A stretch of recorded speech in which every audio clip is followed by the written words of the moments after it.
Welcome to the College Football Bros podcast. I am Michael Newman, and I'm joined by the brother who has no one to kiss this New Year's Eve. Oh, wow. That's me, Ryan Newman. Wow. And by the other brother who can kiss my ass. Wow. That would be me, Trey Newman. All right. Well, in this episode, we are going to discuss. Ooh, I guess. Well, Trey's disgusted right now. I am. Exactly. We're going to discuss the latest news in college football, including 2 new head coaching hires and a key ACC quarterback who announced his decision to come back next year. But let's start with the Heisman Trophy. The finalists have been announced.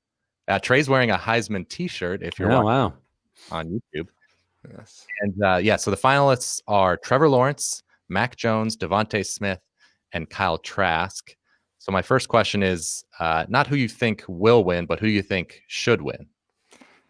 I'd have to go Devontae Smith. The main reason for me is because when Jalen Waddle went out earlier in the year, Devontae was the clear top target, and defenses still couldn't slow him down at all.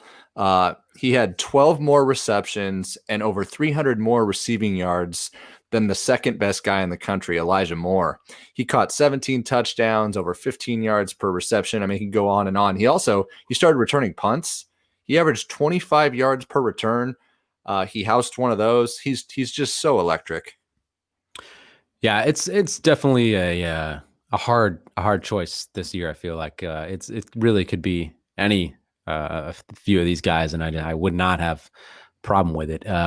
Been going back and forth even on my own about who I would particularly pick, so it tells you how close it is. But at this point, I'm going with Trask.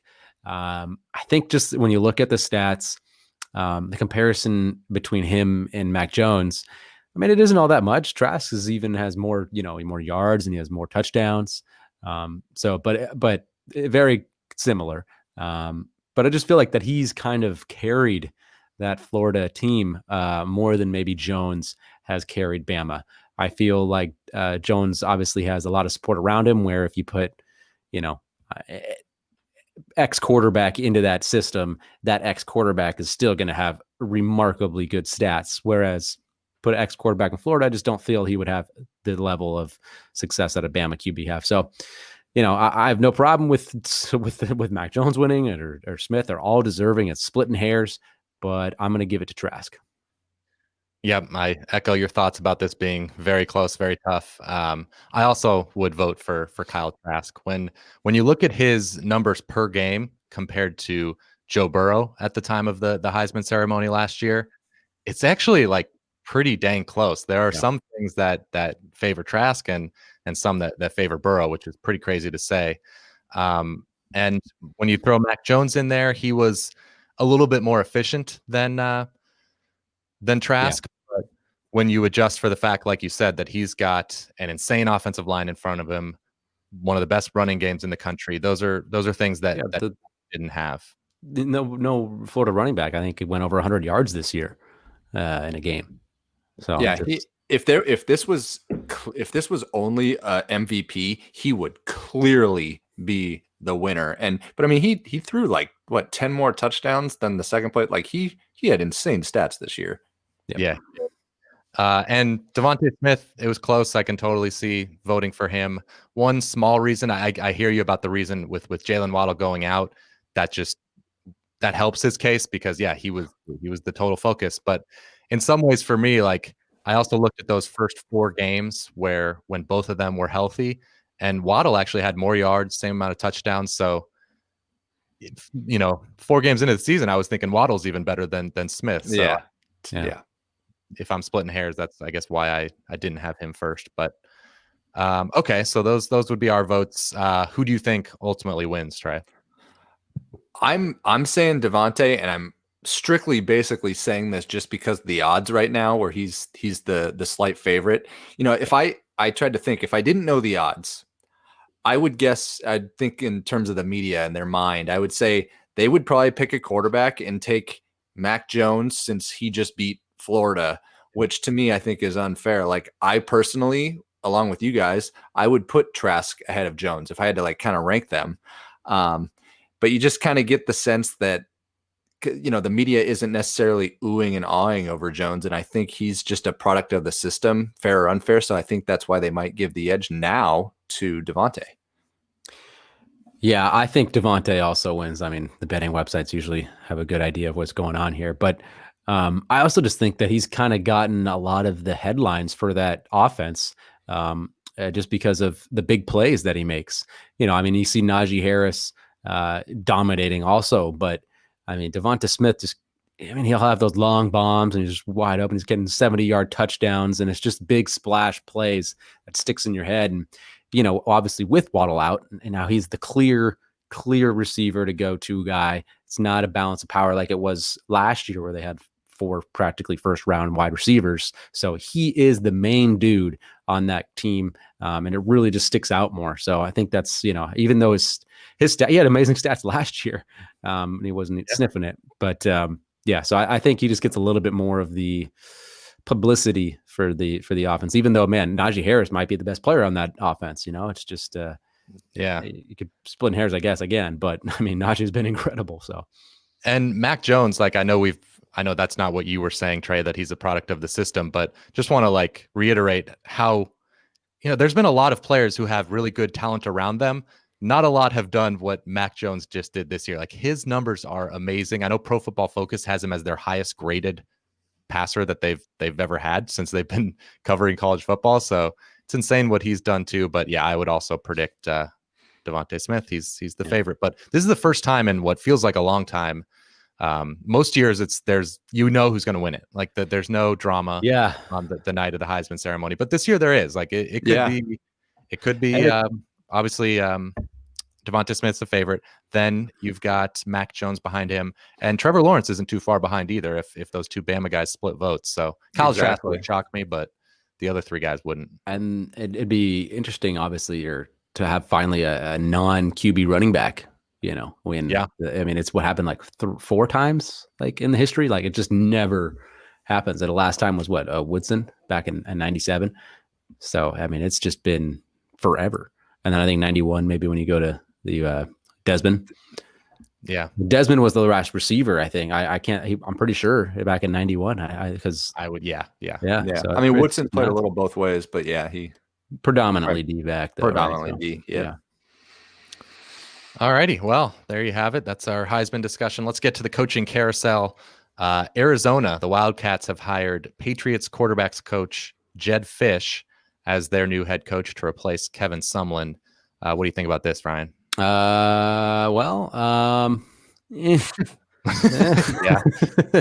He's bounced around a lot. He's just never been in one place for more than 2 years. So it's insane how much he's bounced around. He's been coaching since 1997 uninterrupted, and almost always 1 or 2 years. Yeah, I'm pretty sure he's never been in a place for 3 years. One time he was somewhere for 3 years. I forget where, but okay. Well, it's just he's on the move quite a bit. His family's on the move. So, I mean, when he's had control of offenses, when he's been the offensive coordinator, they've been fine. They've been solid. Most recently, it was 2017 at UCLA when they had Josh Rosen. They were a fringe kind of top 25 offense. And the same thing can be said about his 2 years when he was at Miami.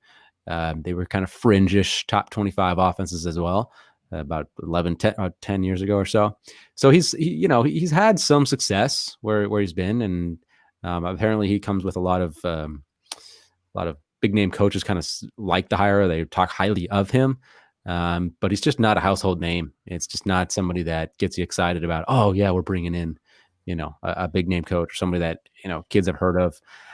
I mean, I would be shocked if a guy goes into recruit. I mean, what percentage of kids have heard of Jedd Fisch? 5% of kids, maybe, probably not even that. So, not saying he can't be successful. That's never what we say. You just never know. He could be work out great, but it's underwhelming. Yeah, that was perfect. I have nothing to add. Yeah, I mean, the only good thing going for him is he's been around a ton of coaches: Belichick, Harbaugh, McVay, Pete Carroll, Mike Shanahan. Golden. It's a lot of NFL coaches. Al Golden, yeah.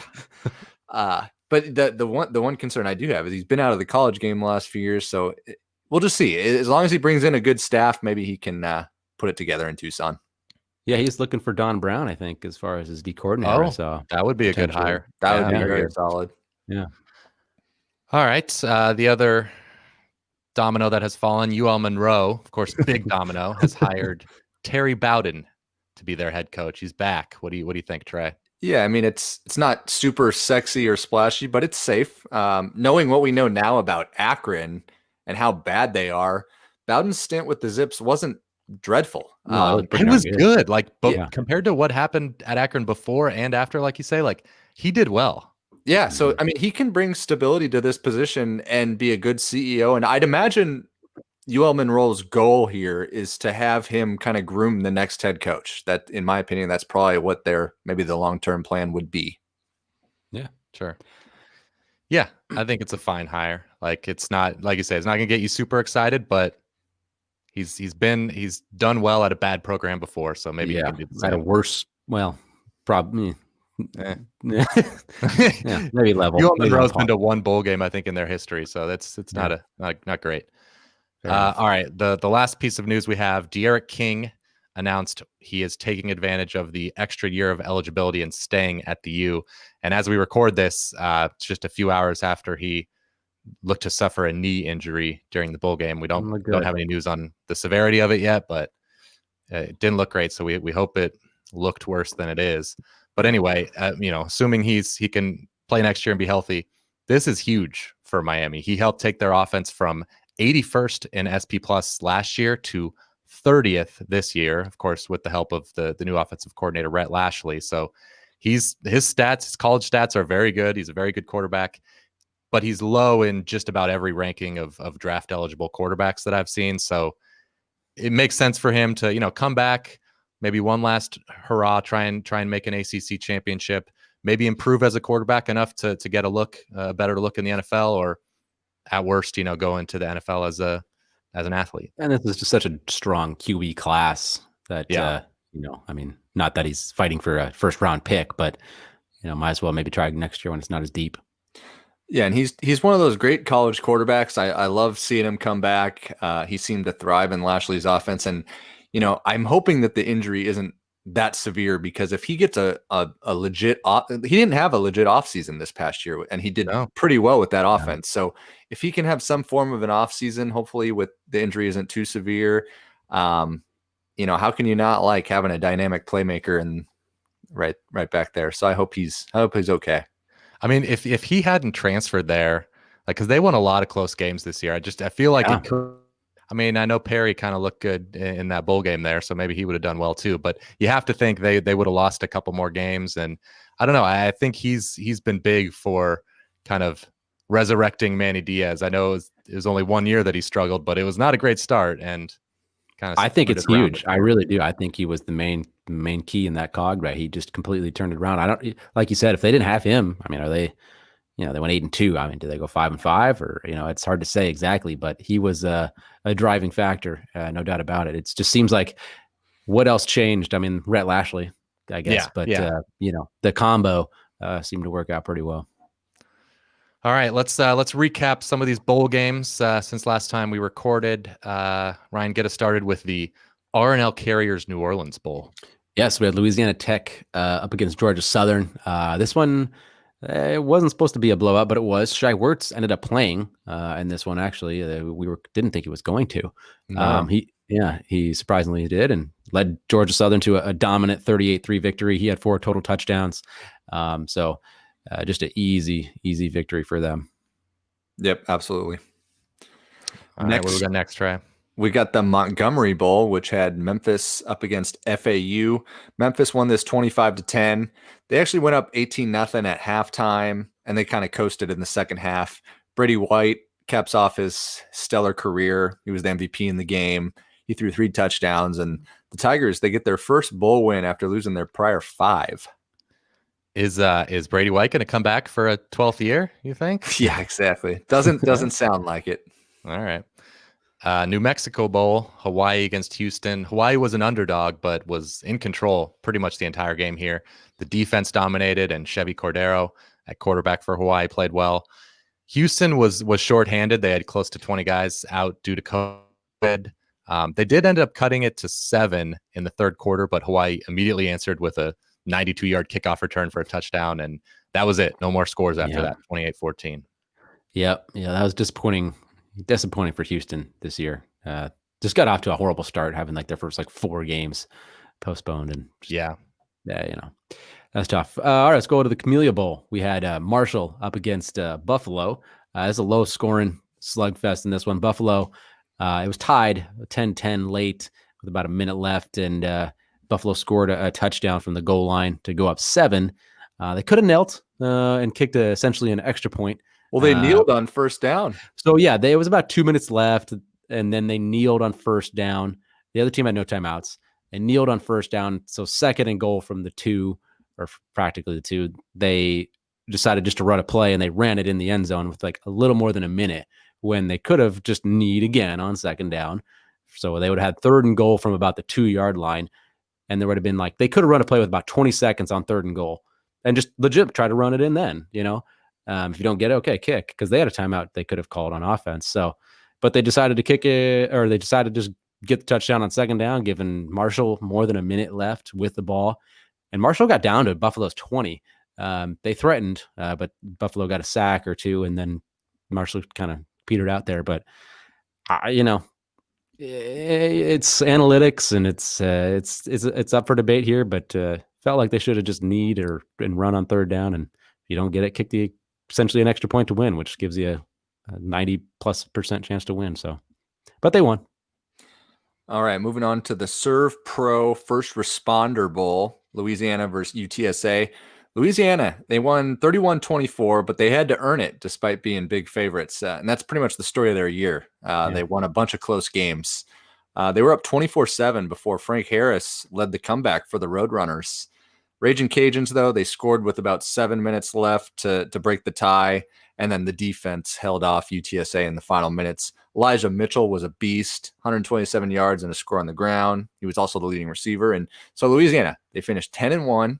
They're going to be in the top 25, and more importantly for them, looks like they're going to keep Billy Napier for at least another season.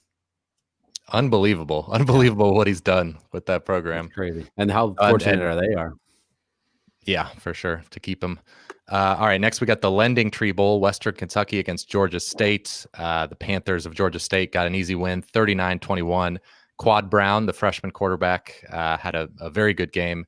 And most relevant to us, Tyrell Pigram threw his first 2 interceptions of the season. So he couldn't break that record of he couldn't smash that record of most attempts in the season without a pick. So that means that DJ Uiagalelei, if he does not throw a pick in the playoff, which pretty low chance he'll do that, then he will have the most pass attempts in a season since 2000 without throwing a pick. Crazy. Leave it to that. All right, that's crazy. All right, let's move on to the FBC Mortgage Cure Bowl. It was Liberty versus Coastal. This one was maybe one of the most exciting non-Power 6 games that everybody was looking forward to, and it was a great game. It lived up to the billing here. Grayson McCall, QB for Coastal, Malik Willis, QB for Liberty. They both had great games. They were responsible for 4 touchdowns each, and it just wasn't surprising to see this one just a neck and neck kind of throughout, and it ended up going to overtime. Liberty ended up going first, and they couldn't really move the ball, so they had to settle for essentially a 42-yard field goal or so, and they nailed it. So then, and they just all they had to do was try to get a touchdown and you win, right? But they did the same thing. They couldn't go anywhere. Had to settle for a field goal. It was blocked. They didn't make the field goal. But you missed the right. most Come on. What is like insane part of the bowl season? You're not going to talk about the end of regulation? Go for it. Oh, come on. Go ahead, Trey. Go ahead. No, so Liberty. Well, now I'm going to botch this. I know. I was like, I don't even need to rethink it. Ryan's going to bring it up, and now I'm like, oh, what exactly happened? No, so it was tied, right? Yes. Yes, it's tied, and Liberty is just at the doorstep with, like, what was it, under a couple minutes, and they end up basically getting down to the 1-inch line because the play before, the running back clearly decided he didn't want to score, and he was told not to score so that they could kneel it out, and then kick the field goal. Well, Hugh Freeze decided to call another run play. The problem was the running back, he kind of went forward. He knew he didn't want to score, but then Coastal tried to drag him into the end zone. You thought he scored because that's what Coastal wanted him to do. Problem was he fumbled. Coastal punched it out at the inch line, and Coastal recovered. It was the most miraculous thing for Coastal to force overtime, and it just proves that you need to kneel, not just don't just run it haphazardly. Just kneel.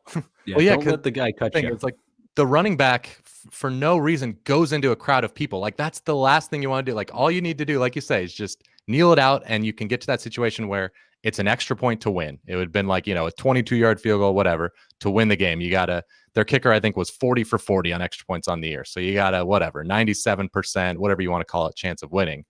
Whereas, and you definitely didn't want to score early right away because, that was the funny thing about this play where the Coastal guys are trying to drag them in because, it's just so funny. Neither team, Coastal wanted them to score. The other team didn't want to score. It was just a very weird situation. So bizarre. So this will be a learning experience for most teams. You just you don't even give it to the running back. Just kneel. Yep. Yeah.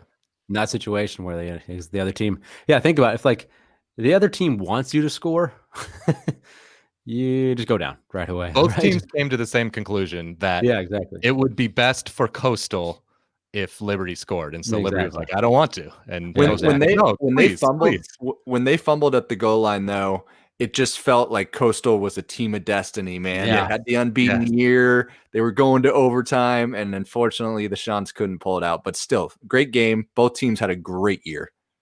Yeah. Yeah, they did. Man, Hugh Freeze, how is he not going to get a Power 5 job? I know I don't know what's going on over at Tennessee or if they're really going to pull the plug on Jeremy Pruitt. But man, if you pull the plug on Pruitt and hire Hugh Freeze, how are you not super pumped if you're a Tennessee fan? I'm writing there's a blank check for Hugh Freeze if I'm a Vol fan. Totally. Why haven't we ever seen a program just do a GoFundMe? Just put up a GoFundMe. I guarantee you, Knoxville fans, they're gonna raise the money. Yeah, I mean they're painting the rock, saying we've got more paint. Than it's just so great.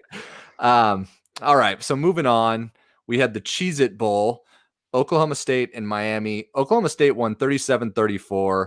Miami actually made a valiant comeback here. They were started down 21-0. Looked like they were going to get the doors blown off of them, because Sanders and the Pokes, they looked like they'd just run away. But the big story here, we touched on it earlier. Derek King went down with a knee injury, ended up being on crutches. But N'Kosi Perry came in, did pretty well, all things considered.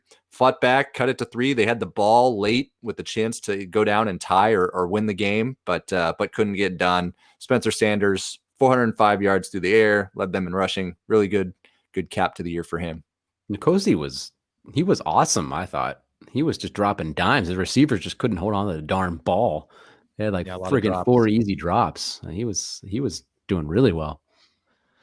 All right, then we got the Valero Alamo Bowl, Texas against Colorado, and that's literally just ended as we're recording here. So score was 55-23. Texas wins, just a very easy win. Sam Ehlinger only played the first half. Trey, you were saying it maybe a shoulder injury kept him out of the second half. That's what they're saying. That's what they're saying. Okay, and but apparently Ehlinger was holding him back. This 4 years he's been holding him back because Casey Thompson, the sophomore, came in 8 of 10, 170 yards, 4 touchdowns, no picks. So he was great. Bijan Robinson, the freshman running back, 10 carries, 183 yards and a touchdown. So yeah, just easy win for Texas and Colorado. I mean, we kind of knew they weren't as good as their record, but it's been a nice 4 years, Ehlinger. See ya, buddy. Think he's gone? Do you think he's gone? gone? I don't know. I have no idea. But after Casey Thompson's performance, I know it's one They're game. They're gonna push him out the door. Yeah, it's like leave. It's been real. No. All right. Let's pick the upcoming non-New Year's Six games. Like I said, we already did a playoff and New Year's Six episode, so check that out. But New Year's Eve, we got the Lockheed Martin Armed Forces Bowl, Tulsa -2.5 against Mississippi State. Yes. Here we go. Marcus Murphy, the safety for Mississippi State's about the only guy that shouldn't be playing in this one, but he's missed quite a bit already this year. So it's not like they're not used to playing without him. So otherwise, it seems like we're ready to go here. I like At Tulsa least on though. Mississippi State's side, Tulsa is going to be without Zaven Collins, the All-American linebacker. So they lost to them. Yes, on Mississippi State side, I should have clarified. Yes. Yes, but I like Tulsa though. I know they're missing their great linebacker, but they still have a really stout defense. They're top 10 in the country in yards per play against, and they're also top 25 in as far as opponent passer rating. So they've got a stout defense. They've shown it up against some solid teams this year. They stifled UCF in Orlando earlier in the year. Had a real good game against Cincy in the AAC title game, just couldn't quite come out with the win there. But, I think Will Rogers might be a little surprised here, the QB for Mississippi State, about the quality of this Tulsa defense. So I'll take Tulsa minus the points. I'm with Tulsa too. Their defense is solid even without Collins. I don't think Rogers and Mississippi State and Leach will be all that fired up to be here. And Montgomery, he had a really nice bounce back year to kind of get off the hot seat. So I'm going with Tulsa. All right, I'm going Tulsa also. Mike Leach's offense this year, 83rd in SP+. So don't feel great about them going up against a good defense. And I'm hoping Zach Smith, the quarterback for Tulsa, bounces back. He suffered an injury like a month ago in the Tulane game, and it seems like hasn't been quite the same since. But hopefully the farther removed we are from that, the better he'll be. All right, Offer Pad Arizona Bowl. Ball State against San Jose State. Spartans are favored 9.5. It's a lot, but you got the matchup of conference champions here, MAC versus Mountain West. San Jose State has covered or at least pushed in every game this year, so I can't go against them now. They won every game by at least double digits. They were awesome, which is very impressive. Starkel and Plitt, the two quarterbacks here, they eerily similar numbers, but Starkel has been a little bit more visually impressive, in my opinion, especially considering San Jose State's faced a little bit tougher schedule. Ball State deserved to be the MAC champs, but they were fortunate in a couple of their games. I think San Jose State's going to cover and finish with an unbeaten season. Yeah, I'm with you. Ball State, like you said, won a lot of close games in an inferior conference to the Mountain West. And they also were pretty lucky in terms of turnover margin. So I think they're fortunate to be 6-1. I think they are. And San Jose State, yeah, they're just dominating. Like it's crazy how good they are this year. And I think their strength on defense, the pass rush, they're very good getting after the passer.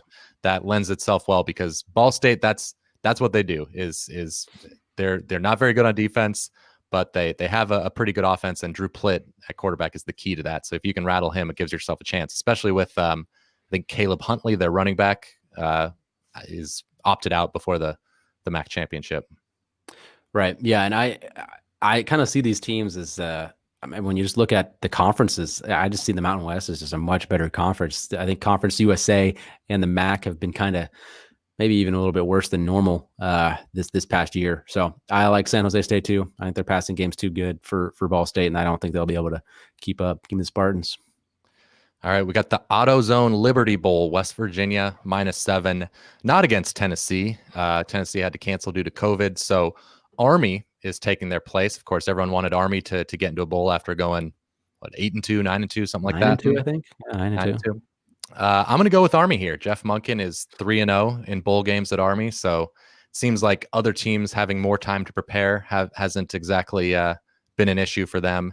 And West Virginia does have a really good defense, but the last 3 games, they kind of fell off a little bit, weren't great against the run especially, and they lose their leading tackler, Tony Fields, to opt out. So I'll take 7 points in what is probably going to be a low-scoring game.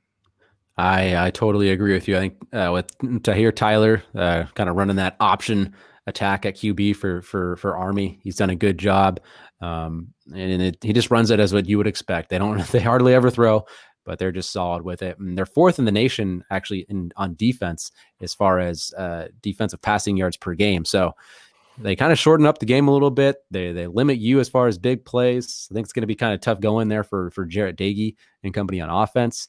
And the Army's pretty good against the run too, just 121 yards per game. So, West Virginia running back Letty Brown, we're just going to have to work for his yards. So, I'm taking Army as well.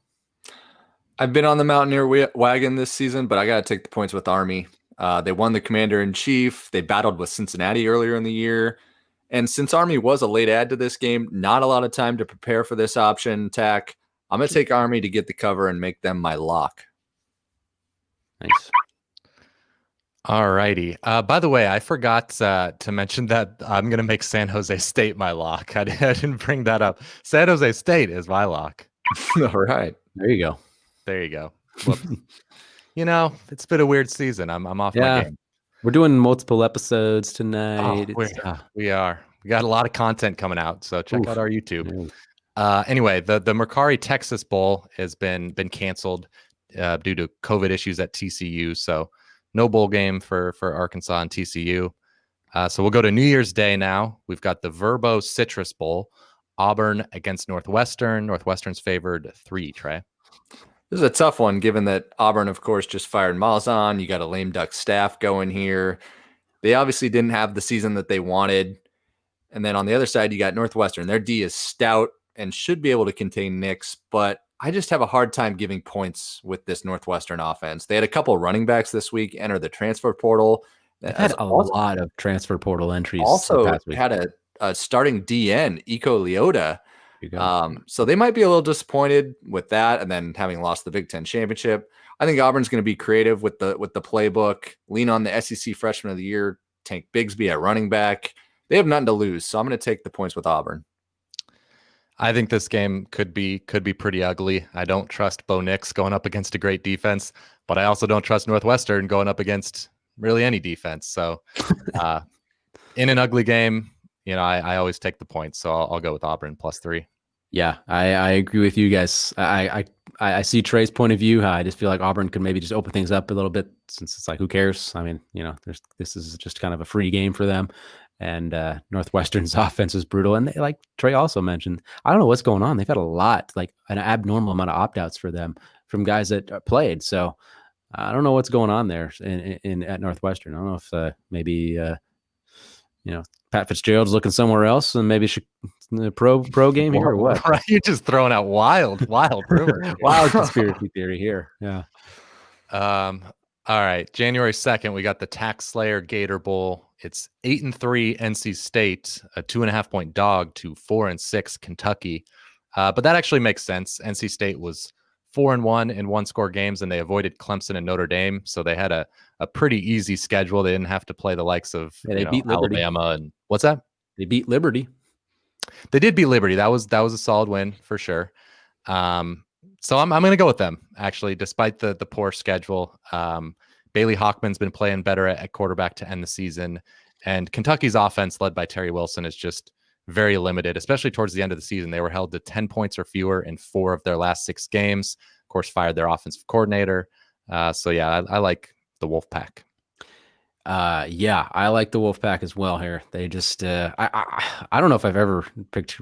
I haven't picked a Kentucky at all much lately with Terry Wilson. It's just hard to when you don't trust your QB in the offense to score much. It's hard to go against him. At NC State, we were kind of going into this year thinking that they were going to be one of the most kind of underrated teams and have a solid year, and it ended up working out for them. Thankfully, they won a lot of close games. But I'm with you. I'm taking NC State. This line's fishy. It's just weird. I'm gonna take Kentucky. Stoops, he said that they're at 100%, having fun in the bull practices.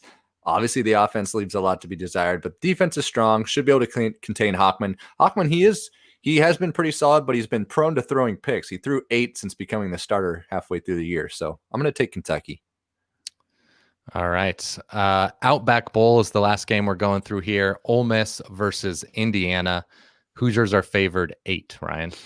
Yeah, this is tough just because Ole Miss has got a lot of key opt-outs here. We got their wide receiver, Elijah Moore, all-conference guy, just a stud.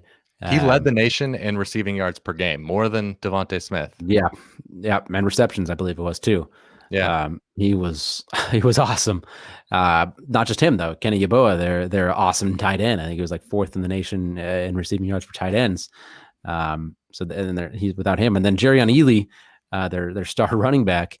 He was their leading rusher and all-conference performer. He kind of had an injury, and I don't think he's been practicing. So I'm not sure he's probably even going to be playing in this one. So, and then their second their second leading receiver, Braylon Sanders, after Elijah Moore, he's questionable with an injury in this game. Right. So yeah, there you go. So I don't know what they have left.